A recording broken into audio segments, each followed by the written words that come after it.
Welcome to मंशा academy.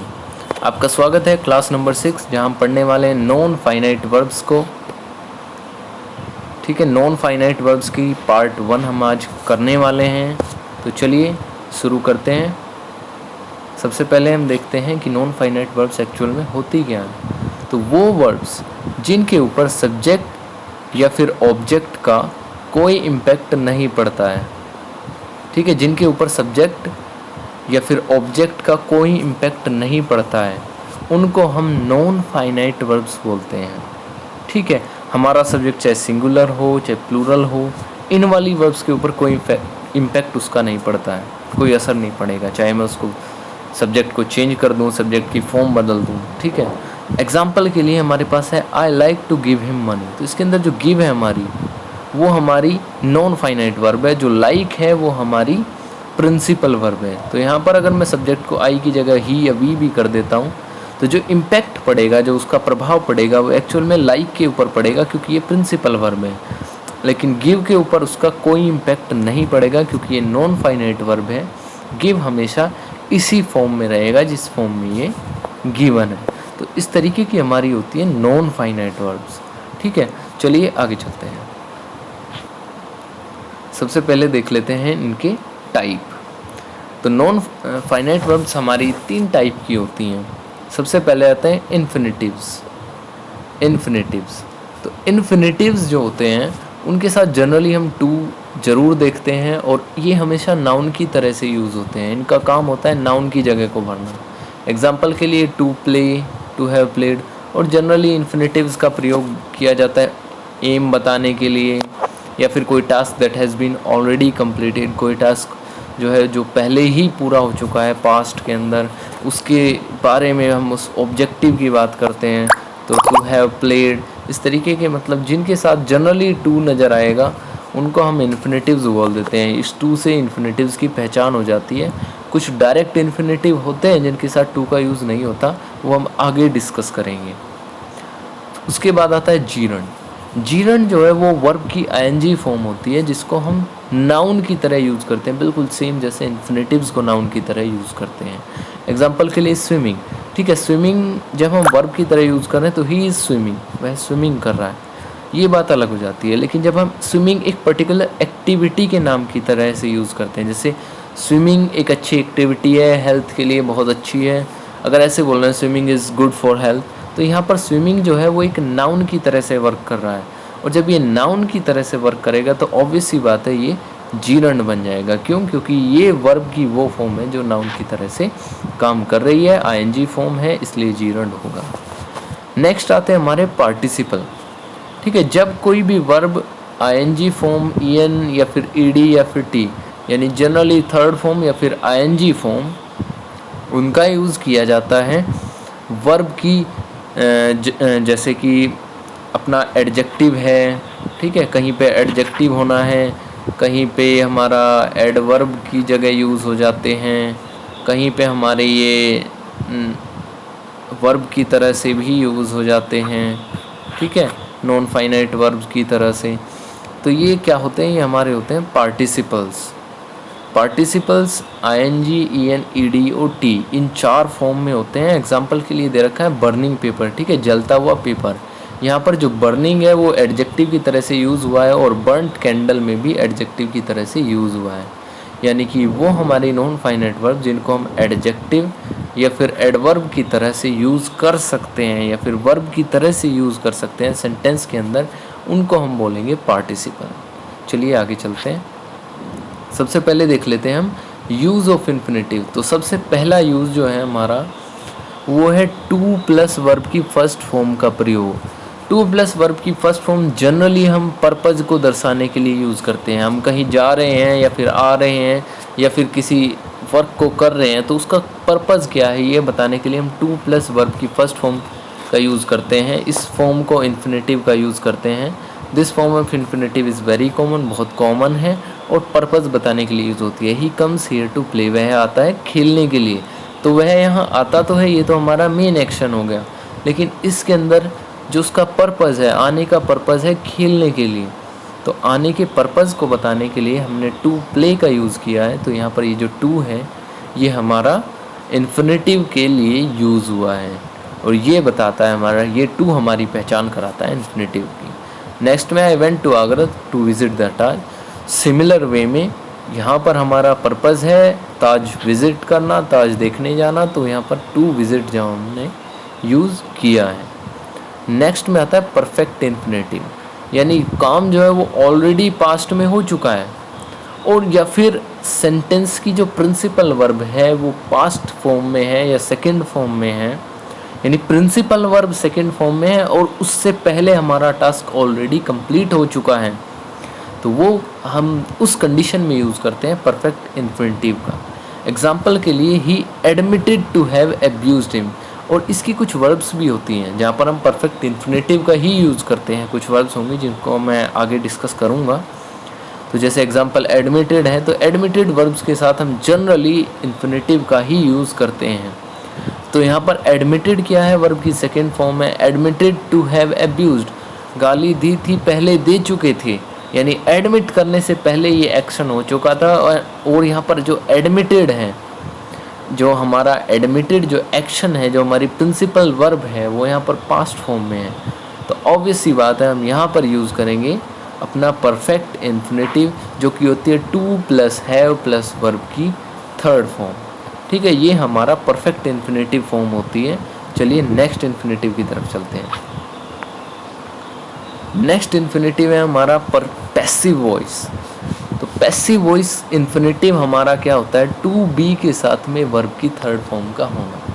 सीधी सी बात है, किसी ने अगर एक्टिव पैसिव वॉइस पढ़ी है तो वहाँ पर हमारा सीधा सा इसके अंदर ज़्यादा डिफरेंस नहीं होता। टू बी और वर्ब का थर्ड फॉर्म यूज़ होना बहुत कॉमन है। पैसिव वॉइस में हमेशा वर्ब की थर्ड फॉर्म ही यूज़ होती है। तो यहाँ पर everyone desires to be admired, तो यहाँ पर क्या है, एवरीवन डिज़ायर तो कर रहा है लेकिन एडमायर खुद को नहीं करेगा, एडमायर किसी और को करना है। यानी एक्शन जो है होना तो हमारे सब्जेक्ट के लिए है, एवरीवन के लिए, लेकिन एवरीवन उस एक्शन को नहीं कर रहा है। ठीक है, एक्शन जो है वो कोई और करेगा लेकिन होगा हमारे सब्जेक्ट के लिए। इस कंडीशन में पैसिव वॉइस का यूज़ होता है, यानी पैसिव इन्फिनेटिव का यूज़ होता है, जो कि टू बी प्लस वर्ब की थर्ड फॉर्म होता है। Similarly he seems to be battered by his colleagues. Next चलते हैं परफेक्ट पैसिव। ठीक है, कोई काम ऑलरेडी हो चुका है पास्ट में और हमारा सब्जेक्ट उसके अंदर पैसिव रोल प्ले कर रहा था। पैसिव रोल से मतलब है कि काम सब्जेक्ट ने नहीं किया, काम किसी और ने किया है, लेकिन काम सब्जेक्ट के लिए हुआ है, फिर सब्जेक्ट से हुआ है। ठीक है, आगे चलते हैं, इसमें देख लेते हैं एग्जाम्पल।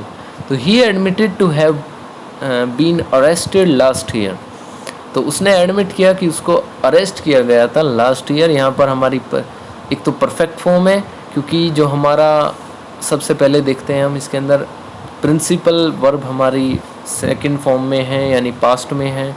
तो ऑब्वियस रीजंस हैं हमारे पास परफेक्ट इन्फिनेटिव यूज़ करने के। अब इसके अंदर हमारा जो बीन आया है, बीन ये डिनोट करता है कि पैसिव एक्शन है, कि हमारे सब्जेक्ट ने खुद को अरेस्ट नहीं किया है, उसको अरेस्ट किया गया है, हमारे सब्जेक्ट ने किसी को अरेस्ट नहीं किया है। तो सीधी सी बात है कि एक्शन हमारे सब्जेक्ट ने नहीं किया है, तो यहाँ पर पैसिव का यूज़ होगा। और परफेक्ट का इसलिए यूज़ हुआ है क्योंकि हमारी प्रिंसिपल वर्ब सेकेंड फॉर्म में और वर्क जो है हमारा उससे पहले ही कंप्लीट हो चुका था। आगे देखते हैं, he was thought to have been killed in the strikes. Similar way में, ठीक है, उसको मार दिया गया था, किसी और ने मारा था, तो पैसिव एक्शन है। और उसके जब हम सोच रहे थे उससे पहले ये टास्क कंप्लीट हो चुका था, सेकेंड फॉर्म है हमारी यहाँ पर, तो इसके अंदर परफेक्ट का यूज़ होगा, यानी परफेक्ट और पैसिव का यूज़ होगा। चलिए नेक्स्ट रूल की तरफ चलते हैं। नेक्स्ट है हमारा कंटिन्यूअस इन्फिनेटिव। कंटिन्यूअस इन्फिनेटिव के अंदर होता है हमारा टू बी प्लस वर्ब की आईएनजी फॉर्म। जैसे कंटिन्यूअस टेंस के अंदर हमारी हमेशा वर्ब की आईएनजी फॉर्म यूज़ होती है, तो यहाँ पर भी हमारी वर्ब की आईएनजी फॉर्म ही यूज़ होगी। एग्जाम्पल के लिए, he seems to be running out of money, लगता है वह पैसों की कमी से जूझ रहा है। इसमें नोट करने वाली बात है कि जिस टाइम पर प्रिंसिपल वर्ब का एक्शन चल रहा था, ठीक है, जब भी हमारा प्रिंसिपल वर्ब का एक्शन हो रहा था उस टाइम पर नॉन फाइनाइट वर्ब का एक्शन भी चल रहा था, यानी जो हमारा इन्फिनेटिव था वो उस टाइम पर एक्शन में ऑलरेडी था, जिस टाइम पर हमारा जो प्रिंसिपल वर्ब का एक्शन था वो चल रहा था। यानी प्रिंसिपल वर्ब के टाइम के साथ ही हमारा नॉन फाइनाइट एक्शन का टाइम चल रहा होगा। उस कंडीशन में हम टू बी प्लस वर्ब की आईएनजी फॉर्म का यूज़ करेंगे। नेक्स्ट होता है हमारा परफेक्ट कंटिन्यूअस। परफेक्ट कंटिन्यूअस की तरह इसका यूज़ जनरली होता है टाइम एक्सप्रेशन के साथ, यानी सिंस और फॉर का यूज़ हम इसके साथ जनरली करेंगे क्योंकि हमेशा हमारा जो परफेक्ट कंटिन्यूअस वाला पार्ट होता है उसमें कंटिन्यूअस होने के लिए, टास्क को कंप्लीट चलने के लिए एक टाइम लिमिट की ज़रूरत पड़ती है, एक टाइम हमारे रेफरेंस की ज़रूरत पड़ती है जिसको हम सिंस और फॉर से दर्शाते हैं। तो एग्जांपल के लिए यहाँ पर he admitted to have been spying for enemy for years. ठीक है, यहाँ पर अगर होते खाली स्पाइंग की बात तो he admitted to be spying आ जाता, ठीक है, कंटिन्यूअस इन्फिनेटिव हो जाता। लेकिन यहाँ पर क्या है, यहाँ पर हमारा फोर वाला एरिया आ गया, यानी वर्क जो है वो पहले चल रहा था और कंटिन्यू है। Work has been continuously going on, यानी काम जो है हमारा लगातार चल रहा है। यानी टाइम का पॉइंट ऑफ टाइम ना देके हमें दे दिया है टाइम एक्सप्रेशन। ठीक है, पॉइंट ऑफ टाइम होता है समय का बिंदु, एक पॉइंट, मॉर्निंग इन इवनिंग, ये सब क्या है, ये सब हमारे मतलब पॉइंट ऑफ टाइम है, टुडे, यस्टरडे। लेकिन यहाँ पर क्या है, यहाँ पर कुछ एक टाइम लिमिट से कुछ टाइम लिमिट तक कार्य चल रहा था, उसको बोलते हैं टाइम एक्सप्रेशन। तो जब भी टाइम एक्सप्रेशन गिवन होगा तो हमारा कंटिन्यूअस जो है वो परफेक्ट कंटिन्यूअस बन जाता है। ठीक है, चलिए नेक्स्ट रूल की तरफ चलते हैं। नेक्स्ट रूल है हमारा the verb and adjectives that are followed by infinitive. यानी जो हमारे ये वर्ब्स एंड एडजेक्टिव्स हैं इनको हम हमेशा फॉलो करते हैं इन्फिनेटिव से। Agree, happy, desire, need, dare, hope, expect, want, wish, refuse, eager, fail, glad, happy, hurt, easy. यानी ये जितने भी हमारे, ये हर्ड नहीं है, ये हार्ड है। ठीक है, ये हार्ड है, ये टाइपिंग मिस्टेक है। ठीक है, ये यहाँ पर हार्ड होगा।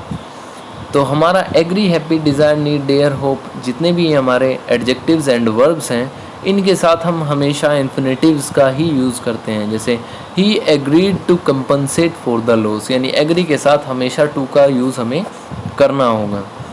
I am glad to see you alive, it is easy to remember, it is hard to do. ठीक है, इस तरीके से हम इसके साथ इन्फिनेटिव्स का यूज़ करेंगे। इन्फिनेटिव्स की जनरल पहचान होती है टू। सिर्फ डायरेक्ट इन्फिनेटिव को छोड़ के सारे जितने भी इन्फिनेटिव्स होते हैं उनके साथ हम टू का यूज़ हमेशा करते हैं। चलिए नेक्स्ट रूल की तरफ चलते हैं। तो नेक्स्ट में है हमारा क्वेश्चन। आपको 20 सेकंड दिए हैं इस क्वेश्चन को करने के लिए। ठीक है, आप शुरू हो जाइए।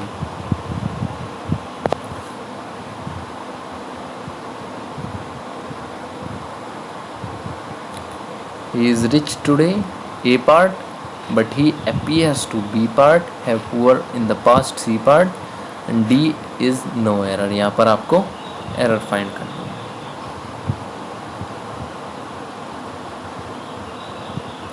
चलिए देख लेते हैं। He is rich today, but he appears to have poor in the past। लेकिन यहाँ पर देखो एक चीज़ ध्यान से देखना, आज तो रिच है लेकिन पहले कभी पुअर रहा होगा। तो ऐसा तो नहीं है भैया पुअर एक ही दिन के लिए रहते हैं या एक पॉइंट ऑफ टाइम के लिए रहते हैं। ठीक है, पॉइंट के लिए तो नहीं रहते, पुअर तो एक पीरियड के लिए रहते हैं। तो यहाँ पर जो हमारा टू हैव है, यहाँ पर ये परफेक्ट इन्फिनेटिव है, लेकिन आना क्या चाहिए, यहाँ पर आना चाहिए परफेक्ट कंटिन्यूअस इन्फिनेटिव। क्यों? क्योंकि वो पुअर रहा होगा, कुछ समय के लिए रहा होगा।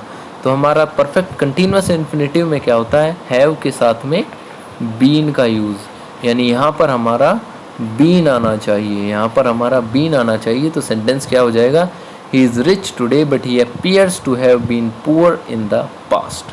ठीक है, ये इसका करेक्ट आंसर था। चलिए नेक्स्ट साइड चलते हैं।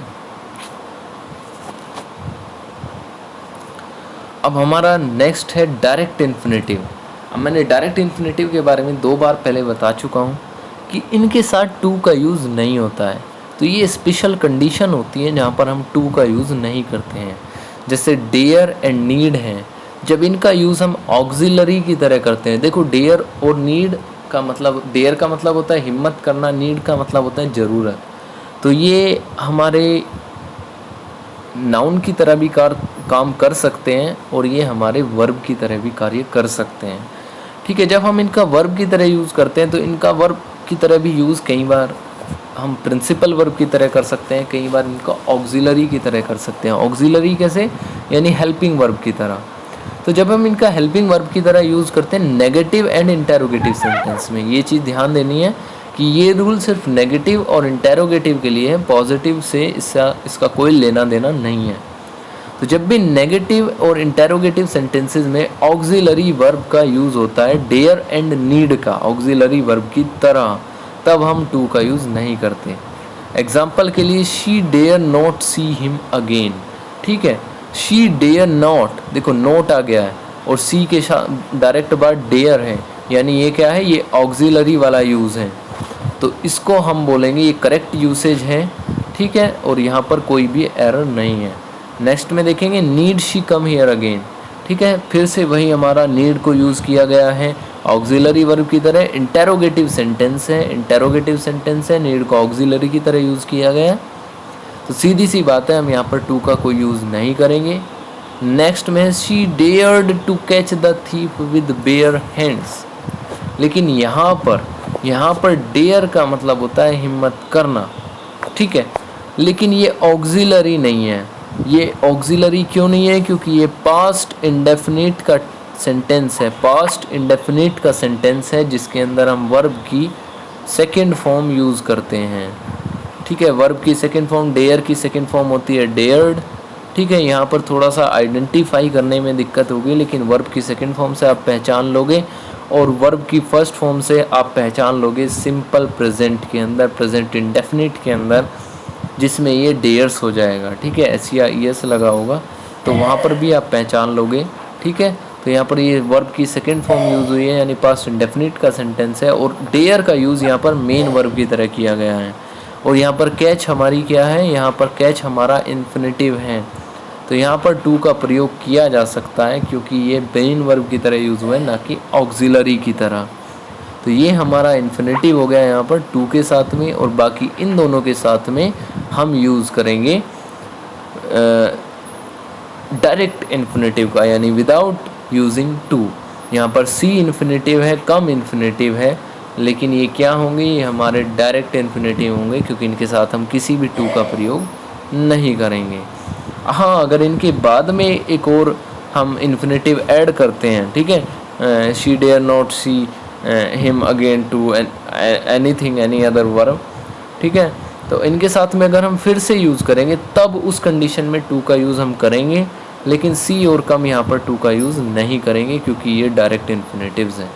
ठीक है, चलिए नेक्स्ट की तरफ चलते हैं। नेक्स्ट में है हमारी जो वर्ब्स हैं कुछ, let, make, have, know, help, feel, hear, watch और सी। इनके साथ में हम यूज़ करते हैं यूज़ ऑफ डायरेक्ट इन्फिनेटिव का। ठीक है, तो had better, would better, had rather और वुड रेदर, इनके साथ में भी डायरेक्ट इन्फिनेटिव, और बट, देन और एंड के साथ में भी। ठीक है, इन सब के साथ में टू का जो यूज़ है हम अवॉइड करते हैं। Had better, would better, had rather, would rather के साथ में। और ये जो जनरल हमारी वर्ब्स होती हैं इनको तो हम आसानी से देख लेते हैं, आसानी से इनका पता लगाया जा सकता है कि कहाँ इनके साथ टू यूज़ होगा, कहाँ इनके साथ टू यूज़ नहीं होगा। ठीक है, जब भी इनके साथ में किसी हम इन्फिनेटिव को यूज़ करेंगे इन वर्ब्स के साथ में, तो हम हमेशा यूज़ करेंगे डायरेक्ट इन्फिनेटिव का। ठीक है, चलिए नेक्स्ट रूल की तरफ चलते हैं। तो नेक्स्ट में है हमारा एक क्वेश्चन जिसके लिए आपके पास हैं 10 सेकेंड। ठीक है, I made the student to write an essay, इसके अंदर आपको एरर ढूंढनी है। चलिए,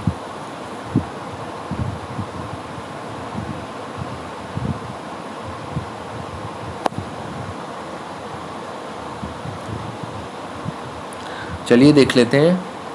आई मेड, देखो लास्ट बार जो लास्ट रूल था हमने उसमें डिस्कस किया था मेड के बारे में। ठीक है, मैं आपको स्लाइड दिखा देता हूँ। देखिए, ये रहा हमारा मेक। ठीक है, ये रहा हमारा मेक।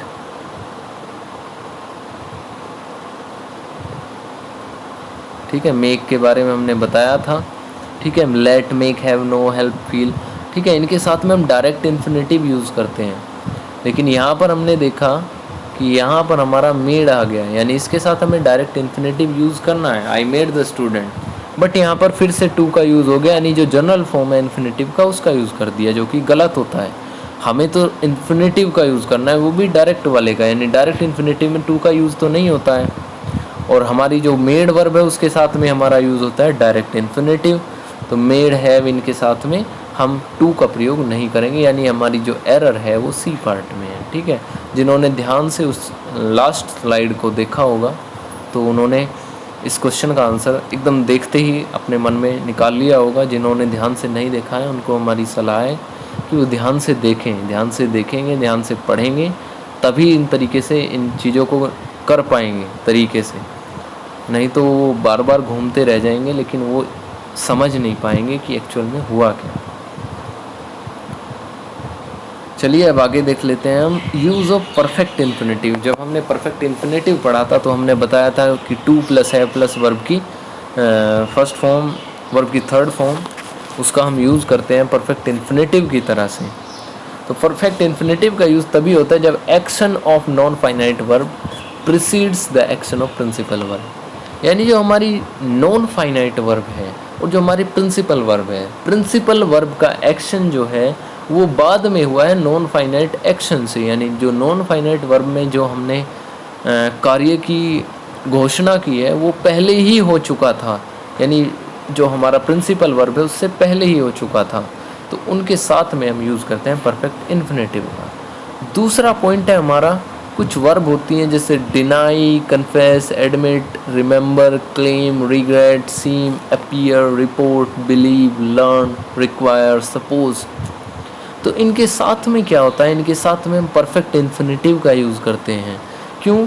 क्योंकि ये वाली वर्ब्स वो होती हैं जिनके साथ में जनरली एक्शन इस तरीके का आता है कि जो प्रिंसिपल वर्ब की तरह जब हम इनको यूज़ करेंगे तो जो हमारा एक्शन होगा, नॉन फाइनाइट एक्शन होगा, वो हमेशा ही इनको प्रिसीड कर जाएगा, यानी इनसे पहले हो चुका होगा। अब देखो क्लेम को ही देख लो आप एग्जाम्पल के लिए। तो क्लेम हम कब करेंगे? जब हम किसी काम को हम ऑलरेडी कर चुके होंगे। ठीक है, रिग्रेट किसके लिए करेंगे? That has been already done, that has already been done, उसके लिए हम क्लेम करेंगे। सीम क्या लगेगा, क्या जो हो रहा है या जो हो चुका है। तो ये वो वर्ब हैं जिनका जो हमारा एक्शन है वो पहले हो रहा होगा प्रिंसिपल वर्ब के एक्शन से, तो उनको उनके साथ में हम यूज़ करेंगे परफेक्ट इन्फिनेटिव का। एग्जांपल के लिए he appears to have been rich earlier. तो यहाँ पर रिच तो हमारा एडजेक्टिव है, ठीक है, लेकिन यहाँ पर जो बीन है वो हमारी बी से बना है। बी की फर्स्ट फॉर्म होती है बी, और जब उसकी हम थर्ड फॉर्म बनाते हैं तो वो बन जाती है बीन। ठीक है, तो यहाँ पर इस तरीके से बीन का यूज़ हुआ है। नेक्स्ट में she denied to have seen him yesterday. ठीक है, नॉर्मल सी फॉर्म है, ये आसानी से समझ में आ रही है। ये जो हमारा बीन वाला जो एरिया था उसमें बीन वाला मैंने बता दिया है कि ये बीन कैसे आया है। ये हमारा परफेक्ट पैसिव वाला बीन नहीं है, ये हमारा बीन है। ठीक है, ये हमारा बीन है जो बी से बना है, बी फर्स्ट फॉर्म और उसकी थर्ड फॉर्म होती है बीन। चलिए नेक्स्ट स्लाइड देखते हैं जो हमारा है टेस्ट क्वेश्चन। ठीक है, नेक्स्ट क्वेश्चन आ चुका है तो उसको हम देते हैं आपको 15 सेकेंड। ठीक है, जल्दी से इसको फिनिश कीजिए। Scientist claim to discover the vaccine for कोविड-19 and distribute it throughout the world by 2021। ठीक है, scientist claim to discover the vaccine for कोविड-19। ठीक है, लास्ट पॉइंट में हमने पढ़ा था क्लेम वर्ब के बारे में। अब ये ध्यान देने वाली बात है कि जब हम क्लेम के बारे में डिस्कस कर रहे थे तो मैंने ऑलरेडी स्पेशली बताया था कि भाई ये उन वर्ड्स में से है जिनमें हमेशा वो जो भी हम क्लेम करेंगे वो ऑलरेडी कंप्लीट हो चुका है। अब हमें पता लग जाता है टू के साथ कि भाई इन्फिनेटिव आया हुआ है, लेकिन इन्फिनेटिव कौन सा है? इन्फिनेटिव हमारा जो यहाँ पर है वो सिंपल वाला इन्फिनेटिव है, टू प्लस वर्ब की फर्स्ट फॉर्म वाला। लेकिन क्लेम के साथ हमें यूज़ करना है परफेक्ट इन्फिनेटिव की फॉर्म। यानी क्या प्रॉब्लम है यहाँ पर प्रॉब्लम है कि यहाँ पर हैव आना चाहिए, to plus have plus verb की थर्ड फॉर्म। यानी हैव डिस्कवर्ड। तो scientist claim to have discovered हमारा यहाँ पर करेक्ट चॉइस होगी, यानी ए पार्ट में हमारे एरर हैं। ठीक है, एक नज़र में पता चलना चाहिए, हमें ये पता होना चाहिए कि क्लेम हमारी वर्ब कौन सी है और इन्फिनेटिव की फॉर्म हमारी कौन सी यूज़ होनी चाहिए। ठीक है, यही एक दो चार मेन पॉइंट होते हैं नॉन फाइनाइट वर्ब्स के, जो जनरली हमारे एग्ज़ाम में रिपीट होते रहते हैं, क्योंकि इससे ज़्यादा इसके अंदर इतना इम्पोर्टेंट कुछ होता नहीं है। इसी तरीके के हमारे कुछ क्वेश्चंस होते हैं जो इम्पोर्टेंट होते हैं, जो हमेशा हमारे रिपीट होते रहते हैं। ठीक है, चलिए नेक्स्ट क्वेश्चन की तरफ चलते हैं। तो इसके बाद हमारे जितने भी क्वेश्चन हैं, हमारे 6 क्वेश्चन हैं जो हमने आपके लिए होमवर्क में रेडी किए हैं, तो इन सब को आपको करना है। नेक्स्ट वीडियो में हम सबसे पहले इन्हीं क्वेश्चंस को डिस्कस करेंगे। ठीक है, इनके आंसर्स मैं पोस्ट करूँगा नेक्स्ट वीडियो में। तो होप आपने सेशन एंजॉय किया होगा। हमारे चैनल को सब्सक्राइब करें, वीडियो को लाइक करें, और अगर पसंद आया तो शेयर करें अपने दोस्तों को, और पढ़ते रहिए। क्वारंटाइन में भी क्लासेस सभी की बंद हैं, तो इस टाइम पर आपको सबसे ज़्यादा फ़ायदा उठाना है अपने टाइम का। सिर्फ एक ही तरीका है इस टाइम पर पढ़ने का, ऑनलाइन जाना और पढ़ना। ठीक है, ऑनलाइन आइए, पढ़िए और अपनी प्रिपरेशंस कंटिन्यू रखिए, ताकि आप जल्दी से जल्दी किसी न किसी गवर्नमेंट एग्ज़ाम को क्रैक करके अच्छी जॉब पा सकें। चलिए, I am Nikhil Sharma signing off on behalf of Mansha academy. See you in the next video.